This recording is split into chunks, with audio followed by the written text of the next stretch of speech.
Ron, we can't hear on Zoom.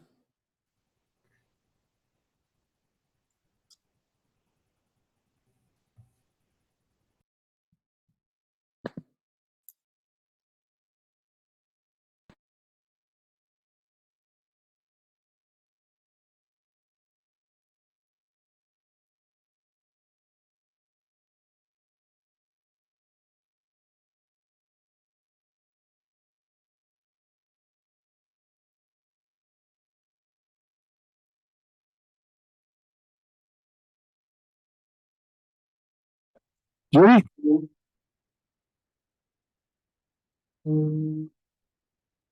Let's see, one, two, three.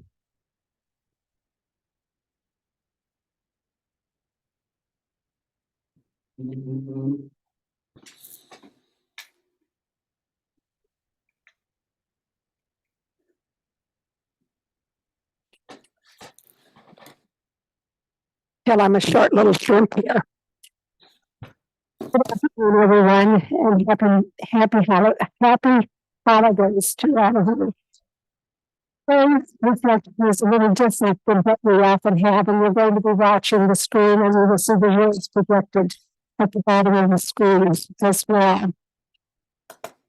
Normally, we all have a short message to you, but today's is going to be just a little bit longer, but it's going to be very special. You're very talented and great. I'm sure you all know. But among our organization is a fairly new Rotarian named Mary Drexy, who is sitting at the table I was at. And was a music teacher, but she was also a composer. Composed was premiered for the very first time at the Unitarian Church a few weeks ago with flower there, and it was videotaped. And so you have the videotape to share with you as well. And so I hope that you will find it uplifting. I certainly did it, and the word that it was for the first time was very much needed to have the inspiration that this musical piece will present to you. So without further ado, for the reflection today, we're going to hear The Dream of Tomorrow, written and composed by our very own Mary Drexy.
And also thank you, Mary.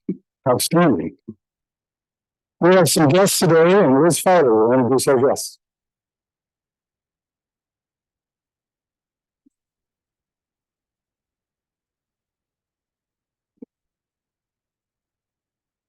Thank you. It's my pleasure to introduce our guests today. We have some five I'll be introducing, and if you would, please stand and we'll recognize your hair. So first we have Justin Burley, a guest of Steve Wicks.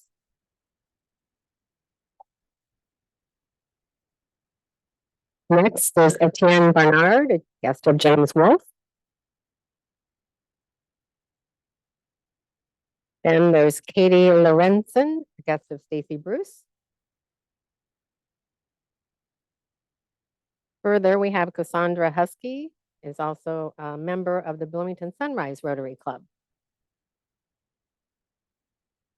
And last, we have Brittany McGaw, a guest of Erin Burrington. Thank you. And if you'd like to join, please see anyone in the room. I'm sure they'll help you figure that out.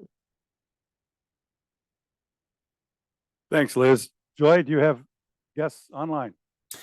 Yes, Ron, we have Don Bird joining us from Cape Cod. He's with Brave Angels, and we're really glad to have him with us. And whatever somebody just did to tweak the sound, you're now coming through more clearly. So thank you. Joy. By the way, Cassandra brought some Bloom magazines. Okay. Testing 1, 2, 3. This is a learning opportunity for our interns. And possibly, do we miss Tyler?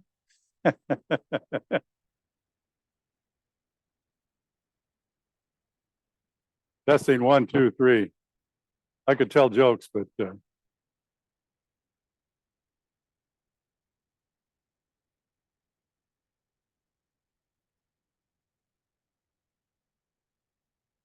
that's working well too.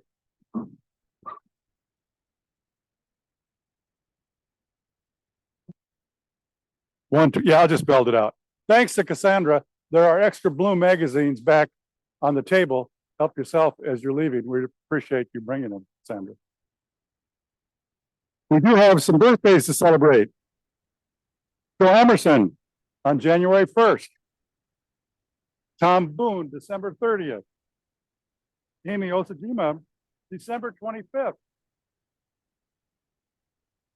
Lee Witt, December 29th. And James Wolfe, December 29th. Congratulations, all of you, on your birthdays. We have some Rotary anniversaries. Michelle Cohen, 1 year. Kyla Cox Deckard, 12 years. Liz Feidel, 19 years total. Roy Graham, 1 year. Paul Hazel, 37 years. Jillian Rich, 1 year. Eric Powell, 2 years. Leanne Powell, 2 years. Gus Zacalis, 8 years. And Wendell St. John, 4 years. So congratulations, gentlemen and ladies. Mike Baker has a surprise for all of you, as you would expect from Mike this time of year. With or without a microphone.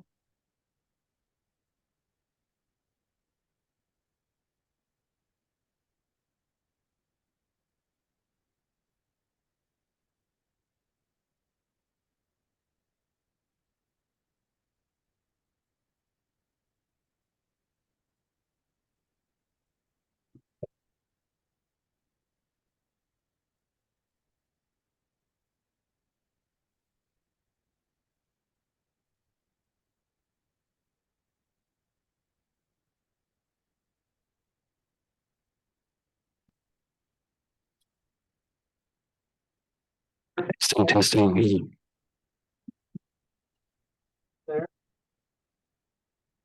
A bid for two.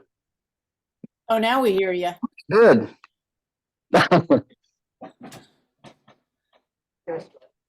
We did. So work on it. $100. Okay, got 100 for two. While she's looking, women's basketball, there's two different games on December 22nd against Bowling Green.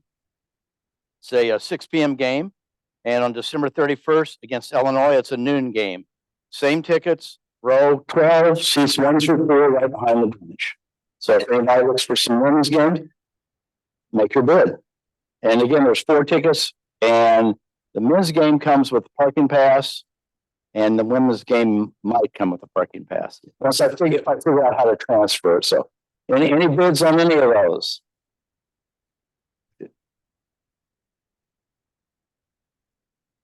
On the 31st, okay? Anybody else? Okay, anybody changes their mind, just get a hold of me. I've got tickets. I'll get with you afterwards. Whatever your bid is at work. So, Thank you, Mike. Are we still live? Can you hear me all right?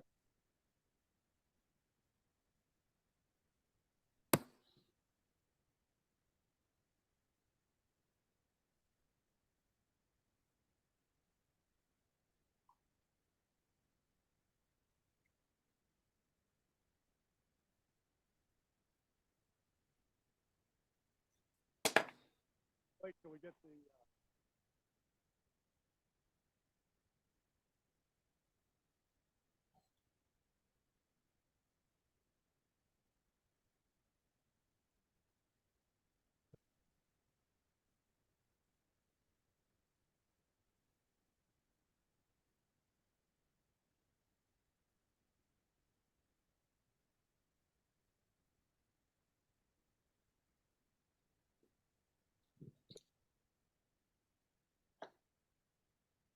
testing 1, 2, 3.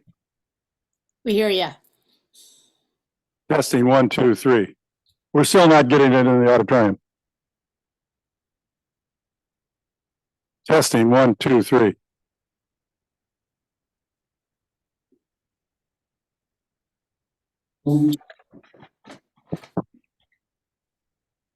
Testing 1, 2, 3. Testing 1, 2, 3.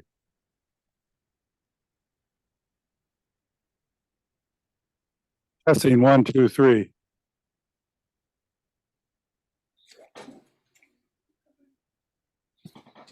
Test. 1, 2, 3. That's 1, 2, 3. Sorry, can you hear me, guys? Test. That's 1, 2, 3. That's 1, 2, 3. Does that sound better? Better? No, nothing. Better? Still? Test. 1, 2, 3. Test 1, 2, 3. Test 1, 2, 3. Test 1, 2, 3. All right, number. All right, okay. Good. Yeah, Test 1, 2, 3. Test 1, 2, 3. Test 1, 2, 3. Wow.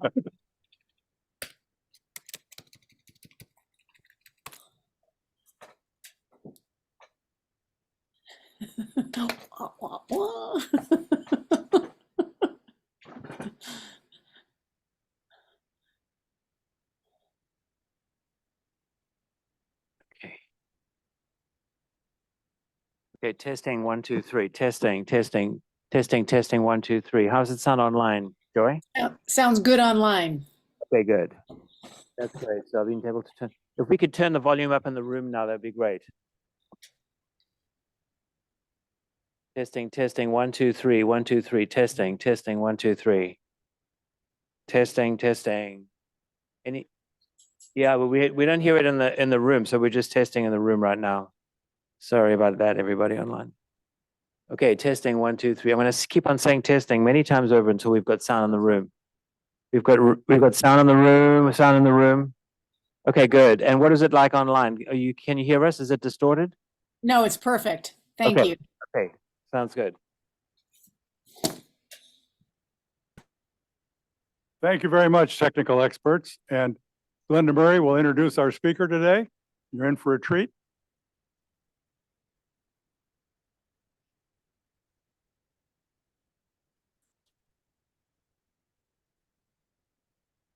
Hi, everybody, here and online. We're glad to see everybody.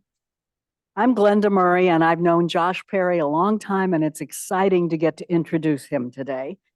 He's the Executive Associate Dean for Academic Programs at the Kelley School of Business and the Graff Family Professor at the Kelley School. And he has lots of other things, that I could read to you, but I'm not going to. I'm going to let him talk instead. But I did want to remind those of you who don't know Josh that he is also married to Shelley Yoder, who is one of our members and who couldn't be with us today. But please welcome Josh Perry from the Kelley School.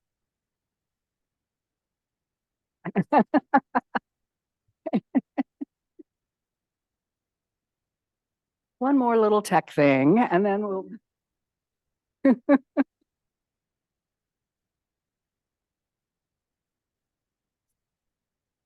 So glad you're here. I'm so glad to. Well, we are talking about AI and technology, so it's appropriate, right? Today we have all the technical issues. So I've got some slides. Do you pull those up, Michael, or? Okay, great. Glenda, thanks for that introduction. Ron, thanks for letting me be a part of your meeting today. Michael, thanks for all your help over there and the whole tech team. It's so stressful running tech when it's not something you do every day. Okay, good. These are the slides. There we go. Well, it's really wonderful to be here with Rotarians. I have some experience with Rotarians.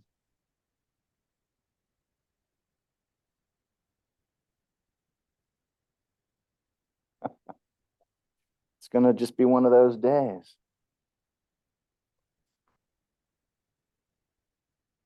Is this, I can try this. Sunspot. Hey, there we go.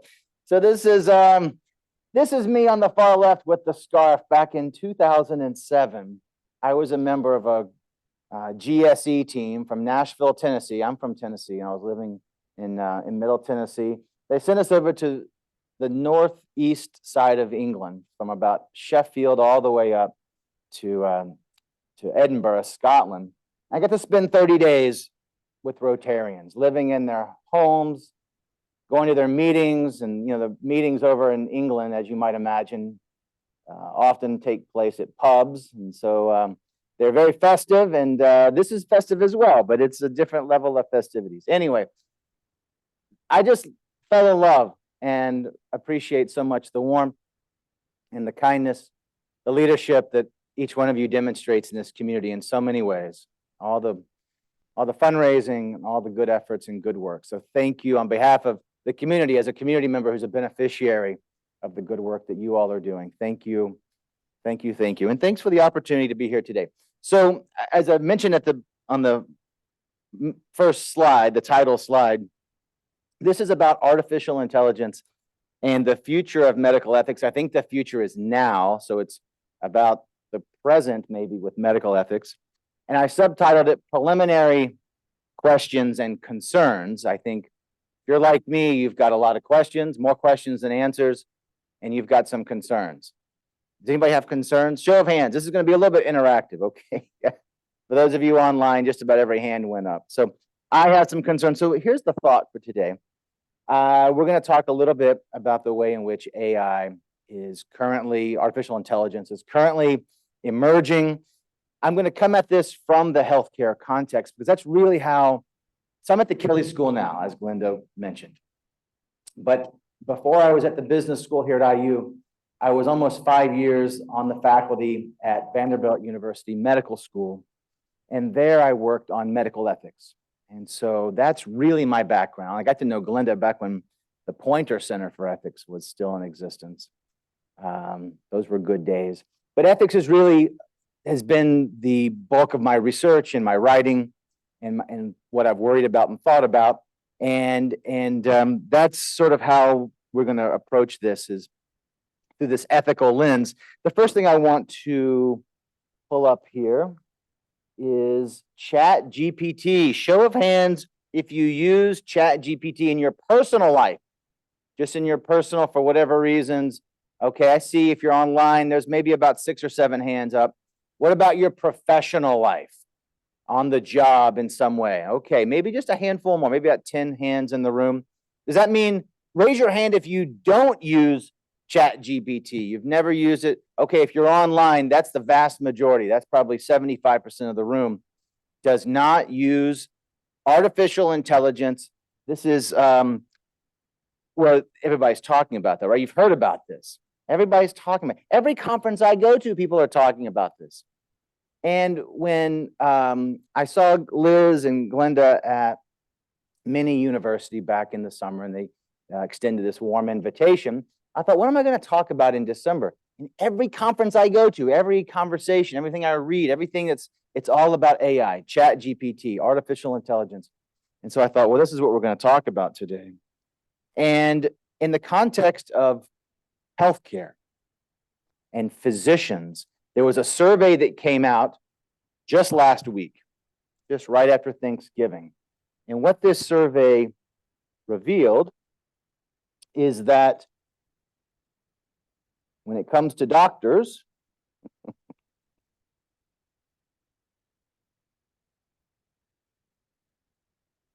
lot of pregnant pauses in this presentation, unintentionally pregnant pauses. So here you've got a slide that shows some of the survey data. Okay, what about docs? Are docs using Chat GPT in their professional life or in their personal life? On the left, you see on the professional side. Okay, so about what, 22%, about 1 out of 5 are using it in their professional life. That means when they are in the clinic, when they are reviewing charts, when they are delivering healthcare, there is some interaction with artificial intelligence. And then you see on the personal side, maybe for whatever they're doing after hours, you see far greater use. And yet, just like this room, vast majorities are not using it in either domain. Okay, so what is it? Let's just take a minute just on Chat GPT to think about what this is. So it was only about 6 months ago that I downloaded the app. Everybody's talking about this. What is this Chat GPT? Now, in this room, most people are not using it. If this were a room full of students, okay, high school or college students, how many of them do you think are using it or have knowledge of it? Somebody said 100%. Well, they would 100% would like to use it. This is actually causing all kinds of challenges in the higher education space and secondary education, probably all the way down to elementary school, middle school at this point, is to what extent should students be allowed to use what I'm about to demonstrate for you? Because watch what it does. Okay, so let me see if I can activate this. Oops, that's too much. That's, whoa, okay, now I think I've done something really weird. Okay, hold on, now it's just been possessed. It's like a gremlin or something. Michael, what is going on here? I don't know either. Okay, here we are. This is where I want to be. Now you'll start it for us, Michael. Thank you. Can you do that? Very good. Michael has initiated the sequence. This is a video clip. I recorded my screen, and what I did was I put a prompt into the Chat GPT. The prompt says, if you have a $300,000 mortgage with a 30-year amortization and today's interest rate is 7.25%, what is your monthly payment? If the interest rate was 3%, what's the payment? And you can see the little purple circle up there, Chat GPT's thinking about it. Now watch what it spits out. Okay, and it's going to give us the answer, and not just the answer like, what's the bottom line? It's going to show us the homework, show us the steps, gives us the formula, explains the formula. Okay, and there it goes. Now it's really cooking once it got started. For an interest rate of 7.25%, the monthly payment is just over $2,000. Back a year or two ago when they were at 3%, that same $300,000 mortgage would be $1,264. And then it gives a case study in case your instructor has asked you for a discussion.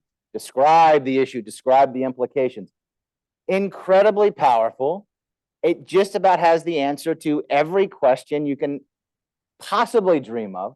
It is incredibly useful and helpful in a variety of ways. And so, of course, when it comes to medicine, it also has uses. We'll get there in just a moment. What about this? This is a robo taxi on the streets of San Francisco. Do you notice anything interesting about this robo taxi? There's nobody driving it. Well, there's no human with flesh and blood driving it. This vehicle has been programmed to drive autonomously around the streets of San Francisco. Now I've got one more clip here. Okay. All right. Thank you, Michael. We'll initiate this. A very brief clip. There's no audio here. Very brief clip. And here you see a driverless car in motion, driving down the street without a human being. What could possibly go wrong? Lots of things could go wrong, obviously. In fact, in San Francisco, they're having all kinds of challenges out there. Everything from these things. Well, we've seen the technology go wrong this morning, and the stakes in here are very low.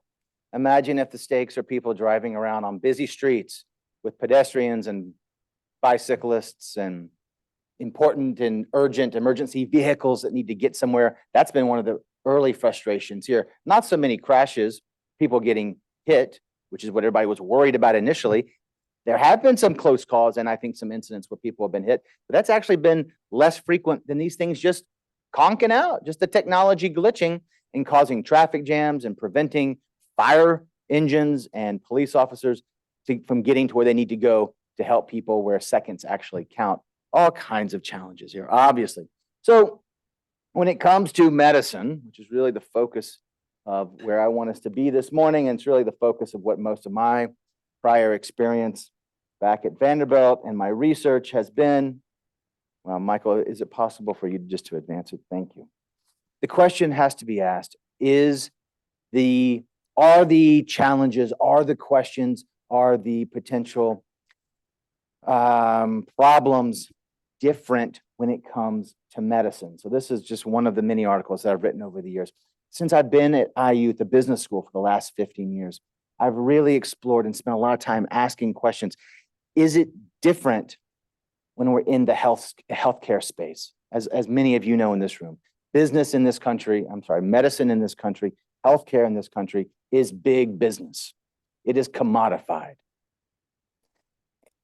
And so that creates all kinds of potential ethical issues and challenges. And one of the things that I think it's important for us to think about are ways in which when technology is emerging, and it's one thing if it causes glitches in a rotary presentation, no problem. And clearly it's one thing if it has impacts in the learning environment with students no longer exercising and developing critical thought, but just putting the prompt into ChatGPT, or even the challenges of transportation, which they seem to be working on and getting in front of. But is it different when we're talking about healthcare and medicine? I believe it is. I believe it is for a variety of reasons, which we're going to touch on here down the home stretch. So this is a picture of a woman named Elizabeth Holmes. Anybody heard of Elizabeth Holmes or her company Theranos? This was a business that started in Silicon Valley with much fanfare and much acclaim. This woman became the first self-made woman to become a billionaire, the youngest. She was like 21, 22 years old. She developed this machine that she's standing next to. And the promise was that this machine, using technology, could read blood, could do blood testing.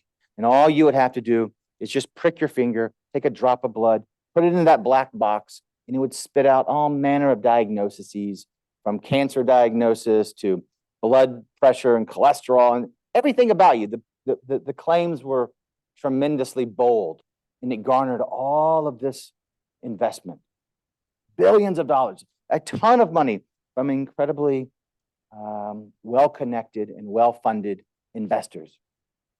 It turns out the machine could never deliver on the promise. And yet, the mantra, the Silicon Valley mantra was, well, just fake it until you make it. You know, these cell phones were never as great as they are today. They release beta versions and they get a little bit better over time. And that's how technology evolves out of Silicon Valley.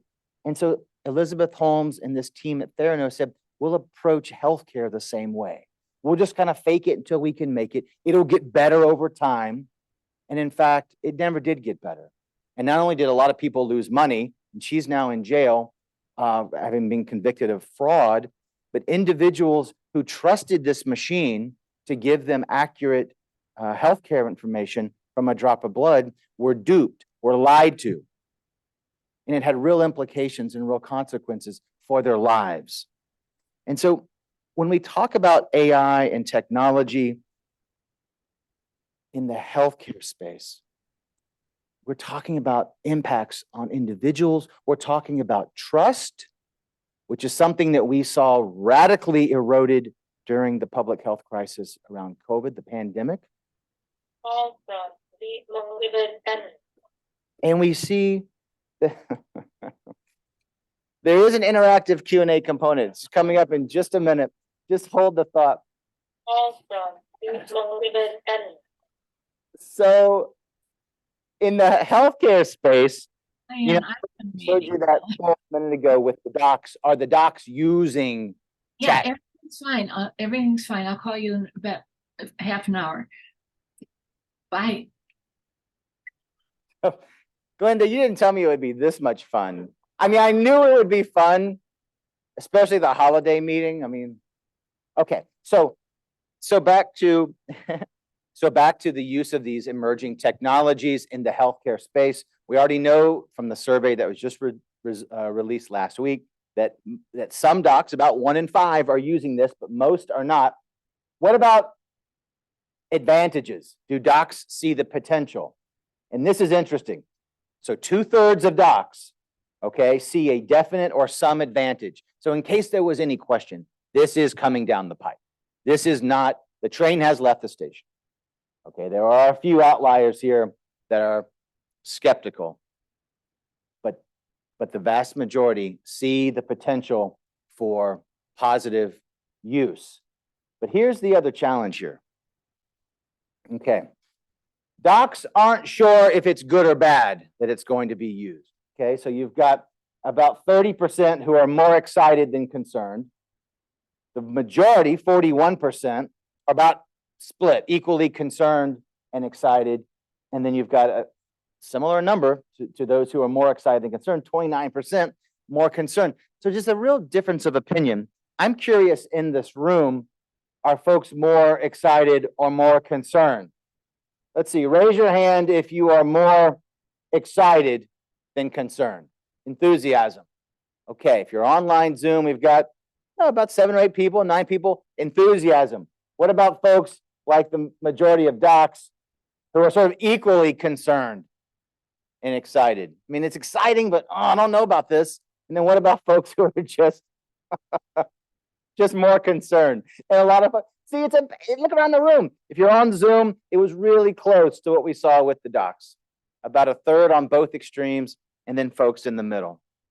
And so what I want us to spend the remainder of our time thinking about are, what are some of these concerns? What are some of these questions? And I've got these on a slide, and we can talk about them. I want to hear from folks in this room in different sectors. I was talking with my table mate, David Wright, about some of the innovations that he's been employing. I know depending on your industry, depending on what you're working on, there's all kinds of different issues here that are raising concerns and also raising enthusiasm. Here's an example. This is Mitra. Mitra is a robot in India, and the robot is taking a personal health history. Just imagine for a second. Just imagine for a second. You're not feeling well. You're not feeling well. Maybe there's a history of some sort of illness, genetics or otherwise in your family's history.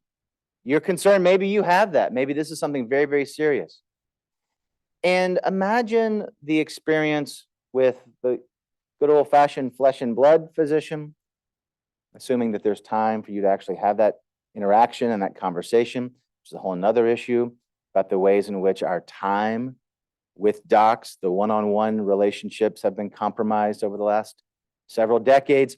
But still, most people, I think, in 2023 would say a few minutes with a doc, with a human doc, flesh and blood, is better than maybe half an hour or more with a robot. And yet, on the positive side, this was rolled out in India during the pandemic. To what extent does interaction with a robot help keep healthcare providers safe from picking up the illness themselves? Here's another example of a robot. This is Tommy, the robot nurse in Italy, again, rolled out during COVID. So it's here. We saw radical advances over the last 3 or 4 years, particularly during the pandemic. And we know that in some instances, being able to access this incredible technology, the sort of ChatGPT equivalents, where docs can put in symptoms, and those symptoms can be almost instantly read across millions and millions of medical journals, being able to access the most recent cutting edge research, the literature that can help give guidance to doctors. We know there's value there.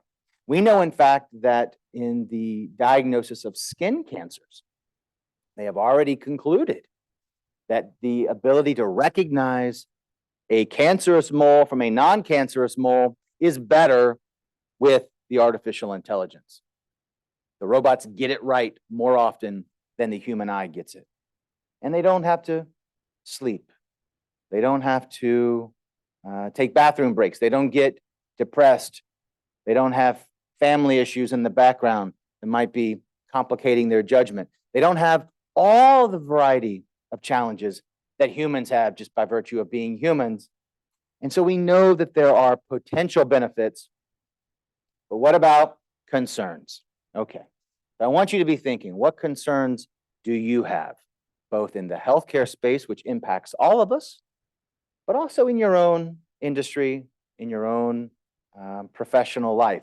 So here are a few of the ones that are on, I was gonna say that are keeping me up at night. If I'm being honest, they're really not keeping me up at night. That's overstating it. But they are cause for some serious concern, I think. So we've been worried about data protection for a long time. And we have these data hacks that occur with credit cards and all kinds of personalized information that gets out there. And we know that in the healthcare space, we're talking about sensitive information, sensitive personal information. We know we are very well aware of the adverse outcomes for discrimination, for all sorts of ways in which people can be treated differently based on information, private information being released. As we continue to feed these artificial intelligence machines, this has to be a continuing concern. What about inequities and bias? We know that richer countries, that more affluent communities will have access to these technologies first. We know that will create unjust and inequitable outcomes in lower resourced communities, both in this country and around the world. And we know that whether it's a self-driving vehicle or whether it's a robot at the bedside, that didn't just happen. That was programmed.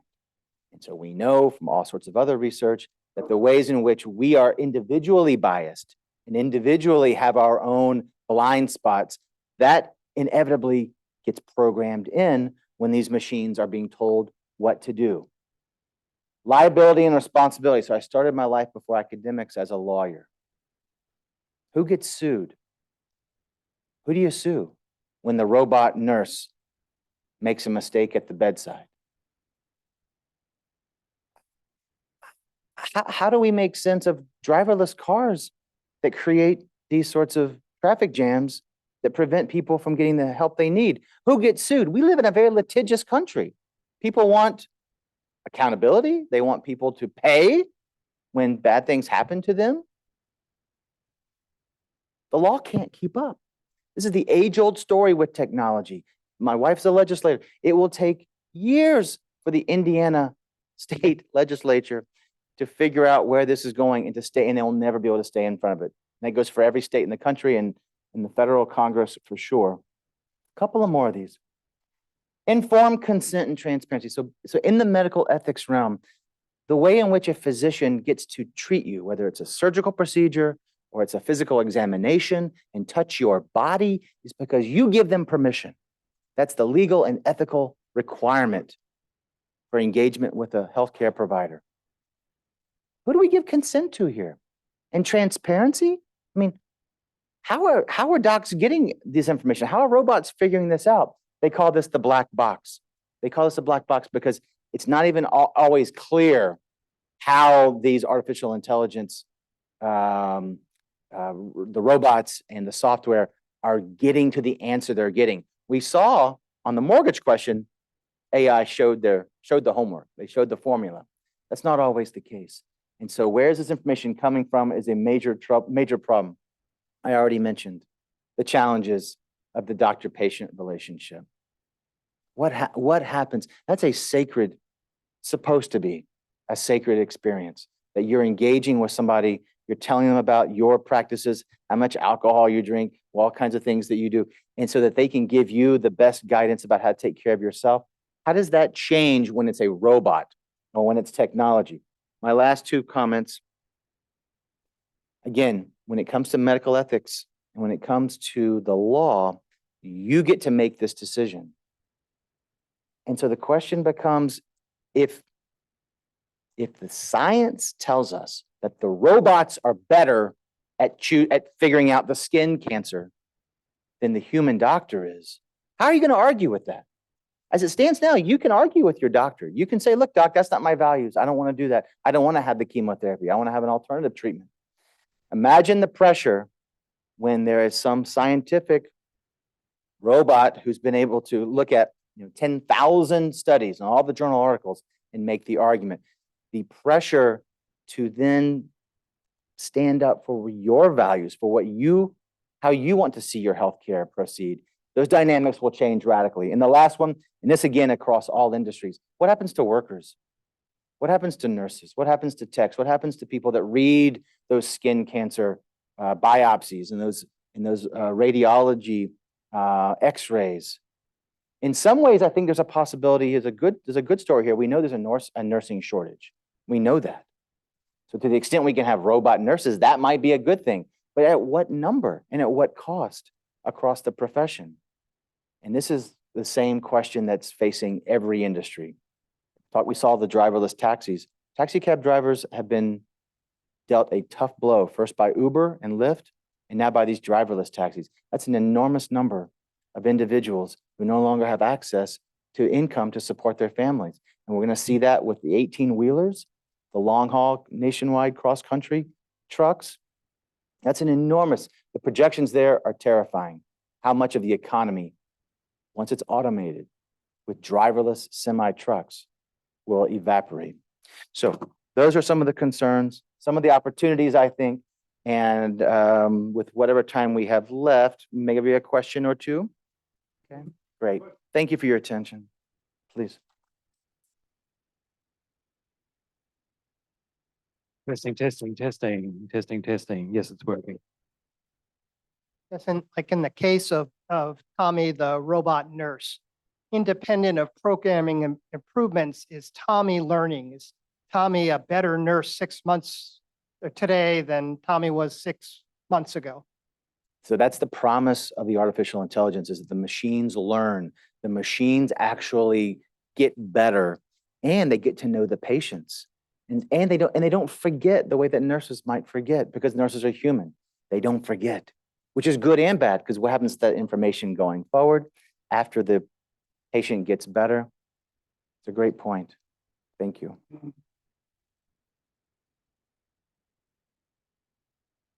Picking up on your last point, the shifts of jobs, the tens of millions of jobs that could be eliminated, those provide meaning in the lives of many people. Yeah. So it's the interpersonal relationships of the employees and the patients. So we're already seeing writers being eliminated. Code writers will be eliminated by AI. So what are all these people going to do? Yeah. It's not just 1 million people. It's just more, way more than 1 million people. It's across all industries. And that this, I think, is the real existential question. What happens to people in terms of a livelihood, just economics? How are people going to be compensated so that they can then have finances to live? And a deeper question, what happens to the purpose and identity that people find in their work as writers or as nurses or as taxi cab drivers? Once that's eliminated, what happens to sort of the human species once we remove the sort of dignity and accomplishment, the sort of sense of purpose that comes from working? Questions online, happy to entertain if Michael's running the comments. Yes, Michael? Thank you very much. It's a very inspiring and interesting program. I know that you had volunteered to let Shelley come and take your place today, but you've done an excellent job. So I have a political question. How much is the polarization in Indiana and in our country and in our world going to affect the way that politicians respond to this challenge? Are they going to say this is all due to the right wing or Yeah. all due to the left wing? Or are they going to be able to make wise, intelligent decisions? It's such a great and difficult question, and a worrisome question about, do we still have at a large scale the ability as a democratic people to come together, putting partisanship aside, to resolve the sorts of challenges that are being presented by artificial intelligence at a large scale? Shelley is she's far more hopeful and optimistic, I think, than I am. I am very concerned. We saw this just in the last few years with the way in which big data and Silicon Valley and technology was sort of demonized by some politically.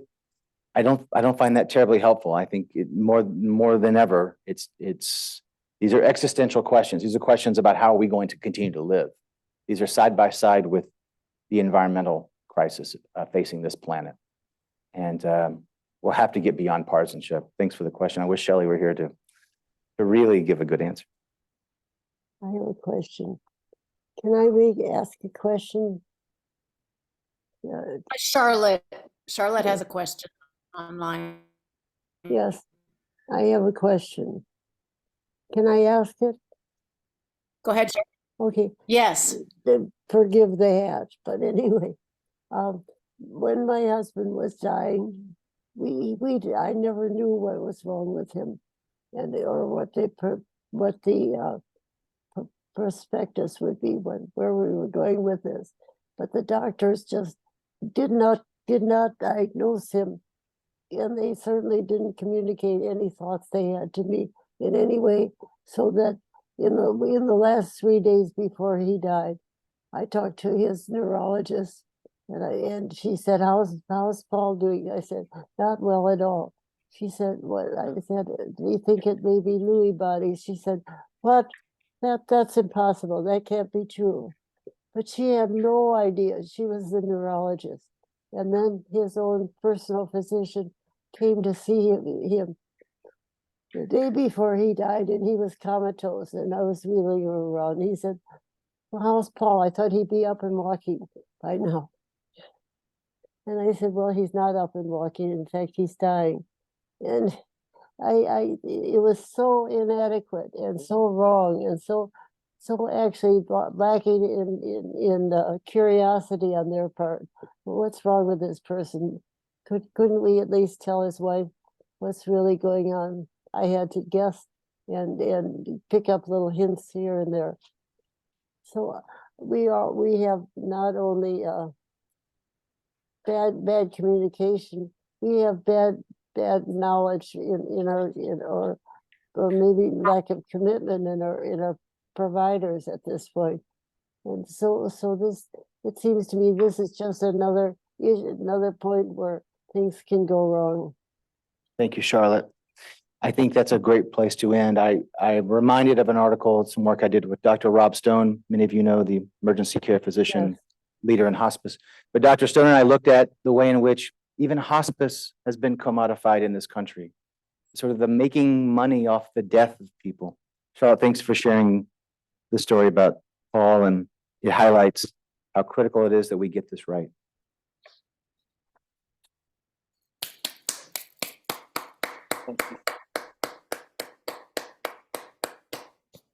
Josh, a donation we made to Big Brothers and Big Sisters in honor of your presentation today. We really appreciate you sharing your thoughts with us.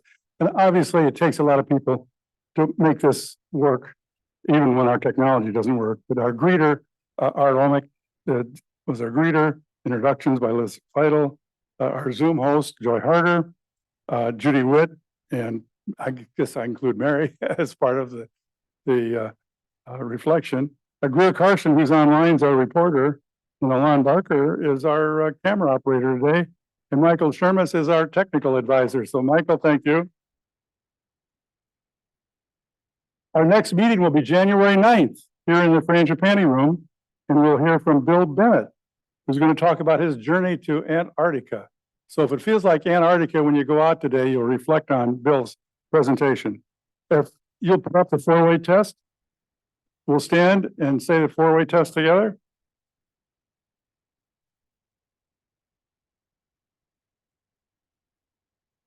Getting close.